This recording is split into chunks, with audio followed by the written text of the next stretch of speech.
Praise the Lord. प्रभु आप सबको आशीष दें। मैं विश्वास करता हूं कि आप सब प्रभु में आनंदित होंगे और वचनों को पढ़ रहे होंगे और परमेश्वर की सेवा में लगे होंगे और लोगों को यीशु के बारे में बता रहे होंगे। आज आपने बाइबल भी पढ़ा है, प्रार्थना भी किया है। मैं विश्वास करता हूं कि ये सब काम आप कर रहे हैं जो प्रभु ने आपको सिखाया, हमें सिखाया है। आइए, आज का वचन ज़रूर परमेश्वर आपकी आत्मिक आंखों को खोलेगा और इस वचन से बहुत कुछ आपको हर एक को सीखने मिलेगा, मुझे भी सीखने मिलेगा, क्योंकि वचन दोधारी तलवार है। सुनने वालों के लिए भी और बताने वालों के लिए, दोनों के लिए परमेश्वर का वचन काम करता है। तो आइए हम लोग वचन को सुनते हैं। क्या कहता है लूका 9:51 से 56 तक। इस सारी बातों को मैं बताऊंगा, आप ध्यान से सुनिएगा। सामरियों द्वारा यीशु का विरोध। ये जो सामरियों के लोग थे यीशु मसीह का विरोध करने लगे। क्यों? पढ़ते हैं। जब उसके ऊपर उठाए जाने के दिन पूरे होने पर थे, मतलब यीशु मसीह स्वर्ग में उठा लिए जाने का दिन पूरा होने पर था, तो उसने यरूशलेम जाने का विचार दृढ़ किया। मतलब निश्चय वो यरूशलेम जाने का कंफर्म कर लिए, दृढ़ कर लिए कि मुझे कहाँ जाना, यरूशलेम को जाना है। यीशु मसीह उसने अपने आगे दूत भेजे। यीशु मसीह अपने आगे दूत भेजे। वे सामरियों के एक गांव में गए कि उसके लिए जगह तैयार करें। यीशु मसीह अपने आप एक दूत भेजे जो तैयारी करेगा यीशु के रहने का, जगह का, क्योंकि यीशु के साथ कुछ ऐसे लोग रहते थे जो उनकी सेवा के लिए, मतलब उनके लिए जगह रहने का तैयार करते थे, जो खाने पीने का देखभाल करना, देख रेख करना, ये सारी चीज़ें करने के लिए कुछ लोग उनके साथ चलते थे। और यहाँ पे लिखा है उसने अपने आगे दूत भेजा कि सामरियों के गांव पर जाएं और उसके लिए, यीशु के लिए जगह तैयार करें, क्योंकि यीशु यरूशलेम को जाने को है। वो रास्ते में पढ़ता था सामरिया, और आपने बाइबल में पढ़ा होगा सामरी स्त्री के बारे में, सामरियों के बारे में। और यीशु मसीह ने भी बाइबल में कहा है, अपने चेलों को भेजा कि जाओ रोगियों को चंगा करो, दुष्ट आत्माओं को निकालो, सामर्थ्य का काम उनके द्वारा हो। लेकिन वो इजराइलियों की भटकी हुई भेड़ों के लिए आए हैं, ना कि दूसरों के लिए। मतलब यीशु मसीह भी आए इजराइल की भटकी हुई भेड़ों के लिए, ना कि सामरियों के लिए। मतलब एक तरीके से वो अन्य जाति कह सकते हैं, वो दूसरे जाति, वो इजरायली नहीं थे, इसीलिए उनके पास ना जाना चेलों को भी कहते हैं यीशु मसीह। और इसी सामरी स्त्री जो बहुत पति कर चुकी थी, जो कुआं में मिली थी, आपने बाइबल में पढ़ा होगा, तो यीशु मसीह उससे मिले थे। तो वहाँ पे भी यीशु मसीह उस सामरी स्त्री से मिले थे, क्योंकि वहाँ पे उस समय में सामरी और यहूदी लोग का ये होता था कि उन लोग से कोई संबंध नहीं रखना होता था। लेकिन वो यीशु मसीह थे और यीशु मसीह सारी बातों को, उसके भविष्य, उसका पुरानी बातों को बता दिए, तो वो समझने लगी कि यह भविष्यवक्ता है। और वो सामरी थी, उसका पानी भी नहीं पीना है, उसका छुआछूत तरीके से होता था। लेकिन यीशु मसीह कहता है कि तू मुझे जानती तो ऐसा नहीं कहती। तो यीशु मसीह पे वो सारे लोग, फिर वहाँ के लोगों ने, सामरिया के लोगों ने विश्वास भी किया। और बाइबल में भी कनानी जाति की स्त्री भी थी।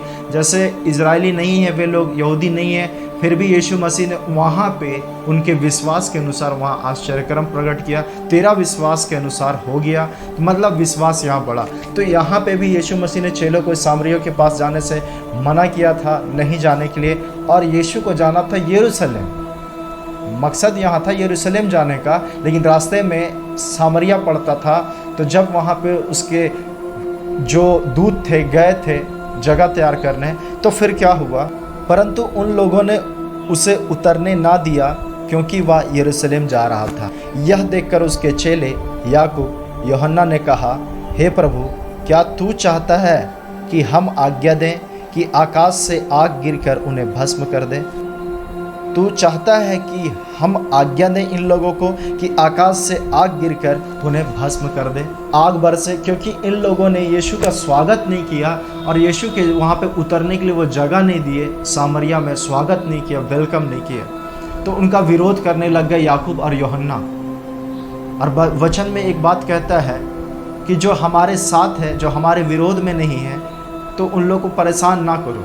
मतलब जो हमारे साथ है वो हमारे साथ है, क्योंकि वो हमारा विरोध नहीं करता, वो हमारा विरोधी नहीं है। तो जो यीशु के नाम से प्रार्थना करते थे, यीशु के नाम से दुष्ट आत्मा निकालते थे, तो वो हम यीशु के साथ हैं वे लोग। लेकिन चेले लोग बोलते थे कि प्रभु वो तो तेरे साथ नहीं आता है, तेरे पीछे नहीं आता। तो यीशु ने कहा उन लोगों को कि वो हमारे साथी हैं वो लोग। क्योंकि वो मेरे नाम को लेकर वो प्रार्थना कर रहे, दुष्ट आत्मा निकाल रहे। ठीक वैसे ही जब आज यीशु के पीछे आप चलते हैं तो कुछ ऐसे लोग होते हैं जो यीशु को एक्सेप्ट नहीं करते, ग्रहण नहीं करते, तो हम उससे लड़ने और उसका नाश करने का सोचते हैं कि उसको प्रभु दंड दे, उसको ताड़ना दे, उसको सिखाए। हम अपने तरीके से करते हैं। और वैसे ही बाइबल भी एक जगह वचन कहता है, पतरस ने बोला ना कि प्रभु हम तेरे लिए यहाँ मंडप बनाएंगे, 3 मंडप, एक मूसा के लिए, एलिया के लिए और एक आपके लिए। तो आकाशवाणी हुआ, परमेश्वर ने बोला तुम इसकी सुनो, यीशु मसीह की सुनो। ठीक वैसे ही यहाँ पे भी जब इस जगह पे ऐसी बातें हो रहा है तो प्रभु तू आज्ञा दे कि हम लोग इसको भस्म कर दें। इच्छा तो याकूब और यूहन्ना का है कि हम लोग, मतलब वो चाह रहे हैं कि हम इसे भस्म कर दें क्योंकि ये लोग तेरा आदर नहीं कर रहे। तो क्या जो यीशु का जो आज आदर नहीं कर रहे, सम्मान नहीं कर रहे, ये यीशु पे विश्वास नहीं कर रहे, तो क्या उससे यीशु मसीह ने नफरत किया? क्या उसे भस्म करने की आज्ञा दिया? नहीं दिया। आगे पढ़ते हैं, क्या लिखता है फिर? परंतु उसने फिर कर उन्हें डांटा और कहा, तुम नहीं जानते कि तुम कैसी आत्मा के हो। यीशु मसीह ने बोला कि तुम नहीं जानते हो तुम किस आत्मा के हो। वो आत्मा नाश करने के लिए नहीं होना चाहिए कि आग से भस्म कर दे। प्रभु आज्ञा दीजिए कि मतलब हम लोग भी आज इस पृथ्वी में लोग ऐसा चाहते हैं कि हम प्रार्थना करेंगे तो वो नष्ट हो जाएगा, उसका तबाही हो जाएगा, उसको विपत्ति आ जाएगा। लोग ऐसा चाहते हैं, सोचते हैं, और प्रार्थना भी इसी तरीके से करते हैं, दोष लगाने वाला प्रार्थना, दंड देने वाला प्रार्थना। तो वैसे यहाँ पे यीशु ने उन लोगों को डांटा और कहा, तुम नहीं जानते कि तुम कैसी आत्मा के हो, क्योंकि मनुष्य का पुत्र लोगों के प्राण का नाश करने नहीं वरन बचाने के लिए आया है। और वे किसी दूसरे गांव में चले गए। तो जहां आदर नहीं हुआ तो वो दूसरे गांव चले गए। और यहाँ पे लिखता है कि यीशु मसीह लोगों का प्राण नाश करने नहीं बल्कि लोगों को बचाने आया। जैसे वचन में भी कहता है, यीशु दोष लगाने नहीं आया बल्कि वो जीवन देने आया, बहुतायत का जीवन। योना के बारे आप पढ़ेंगे तो वहाँ पे परमेश्वर ने आज्ञा दिया कि जाओ निनवे शहर योना और लोगों को बचाओ, बताओ कि परमेश्वर ने मन फिराने के लिए कहा, पाप का जीवन छोड़ने के लिए कहा। योना को ये पसंद नहीं आ रहा था कि मैं जाऊं और उन लोग को मन फिराओ, पछताव करने के लिए बोलूं और वो लोग पछताव कर ले और दंड से बच जाए। ये बात योना जानता था, क्योंकि लिखा है परमेश्वर बहुत दयालु, अनुग्रहकारी, करुणा निधान परमेश्वर है, विलम्ब से कोप करने वाला परमेश्वर है। पता नहीं परमेश्वर को दया आ जाएगा, वो लोग पछताव करेंगे तो, और जो दंड की आज्ञा है कि वह निनवे शहर तबाह हो जाए, कहीं परमेश्वर वो इच्छा ना बदल जाए उसका, इसीलिए वो निनवे को नहीं जा रहा था लोगों को पछताव करवाने। और परमेश्वर चाहता है कि वो दुष्ट भी ना मरे, क्योंकि परमेश्वर का वचन कहता, मैं दुष्ट के मरने से भी खुश नहीं होता, मैं इससे खुश होता हूँ कि वो मन को फिराए। वो पापियों को बुलाने आया, ना कि धर्मियों को, इसलिए बुलाने आया कि वो मन को फिराए। इन वचनों से आप समझिए कि एक अधर्मी, एक पाप कर रहा, तो परमेश्वर नहीं चाहता कि कोई नाश हो, मतलब वो मन फिराए, ये सबसे इम्पॉर्टेंट है। पछताव करना इम्पॉर्टेंट है। योना उस जगह पे नहीं गया, परमेश्वर ने उससे प्रेशर किया कि तुम जाओ जाओ, और वाकई में वही हुआ। जहाँ दंड की आज्ञा थी, जब लोगों ने पछताव करना स्टार्ट किया, परमेश्वर ने वहाँ अपनी इच्छा बदल दी, और जो हानि करने का ठाना था उस शहर का नहीं हुआ।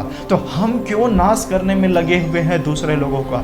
हम क्यों ये सोचते हैं कि वो प्रभु में नहीं है, वो वचन नहीं जानता है, तो उसके साथ ऐसा हो जाए। प्रभु उसको सिखा बोलने के लिए उसे हम दंड देने के लिए प्रार्थना करते कि प्रभु ताड़ना दे इस तरीके से।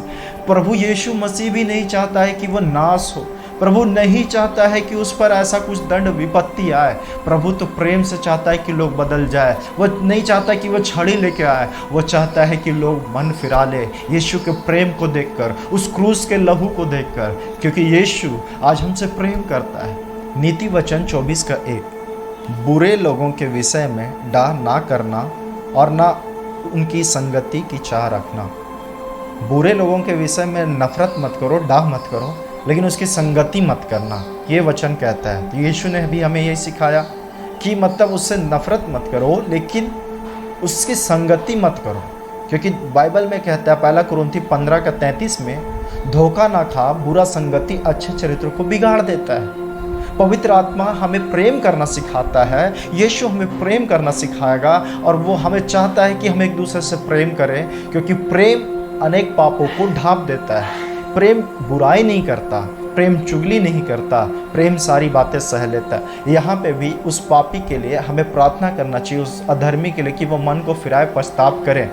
और यहाँ पे भी लिखा कि उसके विषय में नफरत डाह मत करना, लेकिन उसकी संगति की चाहत भी मत रखना। फिर आगे हम लोग पढ़ते हैं नीति वचन 23:17, तो पापियों के विषय मन में डाह ना करना, दिन भर यहोवा का भय मानते रहना। मतलब आप समझिए, उस पापियों के विषय में भी हम लोग को नफरत नहीं करना है, लेकिन परमेश्वर का भय मानते रहना चाहिए। नीति वचन 24:19, कुकर्मियों के कारण मत कुड़, दुष्ट लोगों के कारण डाह ना कर। मतलब कुकर्मी जो गलत काम करते हो उससे मत कुड़कुड़ाते रहो, और दुष्ट लोगों के कारण डाह नफरत मत पैदा करो अपने अंदर। यीशु ने देखा कि वो लोग स्वागत नहीं कर रहे, तो उस जगह से हट गया और उस जगह पे प्रवेश कर गया, दूसरे गांव में वो चले गया। हमें जहाँ पे आदर नहीं मिल रहा, सम्मान नहीं मिल रहा, तो इसका ये मतलब नहीं है हमारे अपने ही लोग वहाँ पे हमारा आदर नहीं होगा, क्योंकि परमेश्वर के लोगों को अपने लोगों के द्वारा ही धुतकारा जाएगा, ठुकराया जाएगा, ठोकर देंगे। और इसीलिए क्योंकि यीशु के साथ भी हुआ, वो ज्योति था और इस संसार में ज्योति जो इस पृथ्वी में आया मनुष्य बनकर, और उसे अपने लोगों ने ग्रहण नहीं किया, क्योंकि उसने ज्योति से ज़्यादा अंधेरा को पसंद किया, शैतान के कामों को पसंद किया और उनके कामों को अपने जीवन में लाया। लेकिन यीशु मसीह जो ज्योति था, उसे बहुत कम लोगों ने अपने जीवन में लाया। हम लोग वचन पढ़ते हैं, बाइबल पढ़ते हैं, प्रार्थना करते हैं, लेकिन देखिएगा आप लोग की स्वभाव और काम और वचन पे चलना बहुत कम लोग का होता है। अगर धर्मी अगर गलत भी कर रहा होता है तो वो गिरता भी है 7 बार, तो वो उठ खड़ा होता है।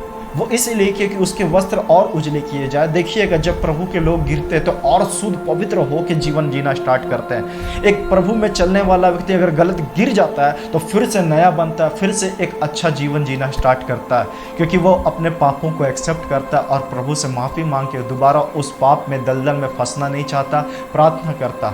क्योंकि मनुष्य गिरेगा पाप में, बाइबल में लिखा है वो गिरेंगे, इसलिए गिरेंगे कि तुम्हारे वस्त्र उजले किए जाए, तुम्हारे वस्त्र और सफ़ेद किए जाए, इसीलिए तुम गिरोगे ताकि तुम और ज़्यादा परमेश्वर के अनुग्रह में आओ। जब हम पाप ही नहीं करेंगे तो प्रभु का अनुग्रह को कैसे समझेंगे? हम पाप ही नहीं करें तो फिर हम पछताव कैसे करेंगे? तो ऐसा नहीं कि इसका मतलब ये नहीं कि मैं दे रहा हूँ छूट कि आप पाप करें, मतलब मनुष्य है पाप में गिरेंगे, और जितना हो सके पाप और बुराई से बचे रहिए। और जो पाप आपसे होता है या हो चुका है, पछताव कीजिए अपने पापों को एक्सेप्ट करके, और उससे पछताव जब करते तो उससे पूरा अलग हो जाइए। क्योंकि ऐसे बहुत लोग हैं जो एक दूसरे के प्रति डाह रखते हैं, देख के मुंह फेर लेते हैं और अपना मन मुटाव रखे रहते हैं, एक दूसरे से सीधा बात नहीं करते हैं, टेढ़ा बात करते हैं, झूठ बोलते हैं। ये सारी चीज़ें जीभ से होता, लेकिन यीशु मसीह उसे भी बदलना चाहता है। यीशु अपना प्रेम उस पर प्रकट करेगा, सब कुछ बदल जाएगा। इसीलिए आप चाहते हैं सच में बदलने के लिए, तो यीशु का प्रेम आपके अंदर आना चाहिए। अब वो आने के लिए आपको सबसे ज़्यादा समय बिताना चाहिए बाइबल में और प्रार्थना में और यीशु से, पवित्र आत्मा से बात करने में। ये चीज़ का कमी होगा तो आप में यीशु का प्रेम नहीं होगा, क्षमा करने वाला हृदय नहीं होगा, दया नहीं आएगा, और ये शांति जो है, प्रभु की शांति नहीं प्रवेश करेगा। यही कारण है कि हमारा मन शुद्ध नहीं रहता है, हमारा मन में 2 विचार रहते हैं, गलत काम करना भी कोई गलत नहीं लगता है। इसीलिए क्योंकि परमेश्वर का भय नहीं, क्योंकि बाइबल नहीं पढ़ रहे, प्रार्थना नहीं कर रहे। शुरुआत कीजिए जो नहीं कर रहे इस समय, और हर दिन सुबह, रात, दोपहर, हर समय जितना टाइम हो सकता है आप वचन में, प्रार्थना में दीजिए। मैं विश्वास करता हूँ कि जैसा यीशु का प्रेम है आपके अंदर भी वैसा ही प्रेम आपके अंदर उतरे। यीशु का प्रेम आप में बना रहे, आपके परिवार में बना रहे, और किसी भली वस्तु की आपके जीवन में कमी घटी ना हो। एक दूसरे से प्रेम कीजिए, डाह मत कीजिए, क्योंकि परमेश्वर प्रेम है। मैं विश्वास करता हूँ कि आपने इस वचन से आशीष पाया। प्रभु आपको और आपके परिवार को इस समय आशीषों से भरे। Praise the Lord.